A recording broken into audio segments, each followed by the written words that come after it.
optik melawai. Saudara, beralih ke informasi lain, Minggu malam Presiden Prabowo Subianto bertandang ke kediaman Presiden ke-7 Indonesia, Joko Widodo. Apa yang menjadi pembahasan dalam pertemuan kedua tokoh ini? Benarkah keduanya membahas soal Pilkada 2024? Minggu malam, Presiden Prabowo Subianto bertandang ke kediaman Presiden ke-7 Indonesia, Joko Widodo, di Solo, Jawa Tengah.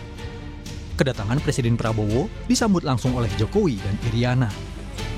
Tak lama berada di kediaman, Prabowo dan Jokowi keluar dan pergi dengan menaiki satu mobil. Keduanya juga sempat menyapa media yang menanti di depan rumah. Presiden Prabowo dan Jokowi pergi ke salah satu rumah makan di Solo untuk makan malam bersama. Dulunya, lokasi ini adalah tempat Presiden Prabowo menerima dukungan dari relawan Gibran Rakabuming Raka di Pilpres 2024.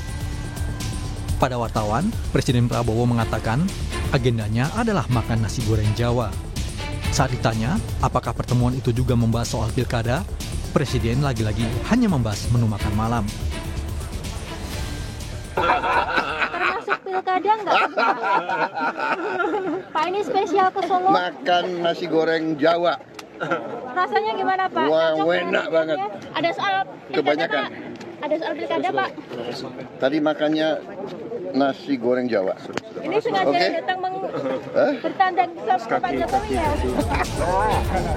Sebelumnya 1 November lalu, Presiden ke-7 RI Joko Widodo juga menerima kunjungan dari calon Gubernur Jakarta nomor urut 1 Ridwan Kamil di kediamannya.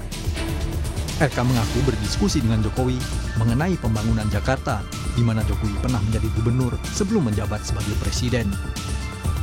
Bahkan, di malam sebelum bertemu Jokowi, Ridwan Kamil terlebih dulu bertemu dengan Presiden Prabowo Subianto Kamis 31 Oktober 2024. Keduanya berbincang di sebuah restoran Padang di Jalan Sabang, Jakarta Pusat.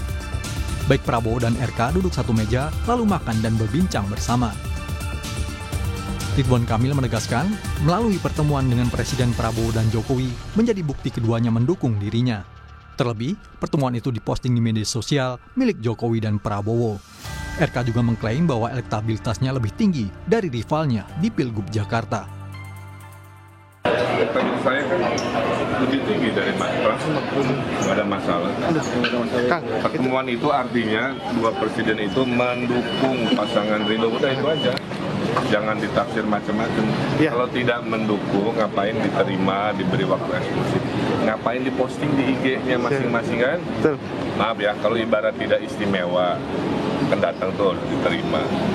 Ya udah gitu aja. Sebelah saya kan diposting di IG-nya Pak Jokowi, posting di IG-nya Pak Prabowo. Itu menunjukkan secara tersirat bahwa presiden itu mendukung, ya kira-kira begitu. Sekjen PDI Perjuangan Hasto Kristianto menganggap Ridwan Kamil telah memperlihatkan mentalitas yang lemah dengan menemui sejumlah tokoh. Hasto mengklaim langkah yang dilakukan Ridwan Kamil itu dilakukan untuk mendongkrak elektabilitasnya yang disebut Hasto sedang merosot. Hasil survei yang menunjukkan pasangan Ridwan Kamil itu mengalami penurunan secara drastis, menunjukkan ketidakpercayaan publik yang makin besar. Kemudian Pak RK datang ke Pak Jokowi, itu menunjukkan mentalitas kalah. Karena budaya restu-restuan itu adalah budaya lama, budaya Orde Baru. Di sisi lain, Cagup Jakarta nomor urut 3 yang diusung PDI Perjuangan, Pramono Anung, enggan menanggapi pertemuan Ridwan Kamil dengan Prabowo Subianto dan Joko Widodo. Pramono memilih berkomentar dengan turut mendoakan semuanya agar berjalan lancar dan dalam kondisi sehat. Tim Liputan, Kompas TV.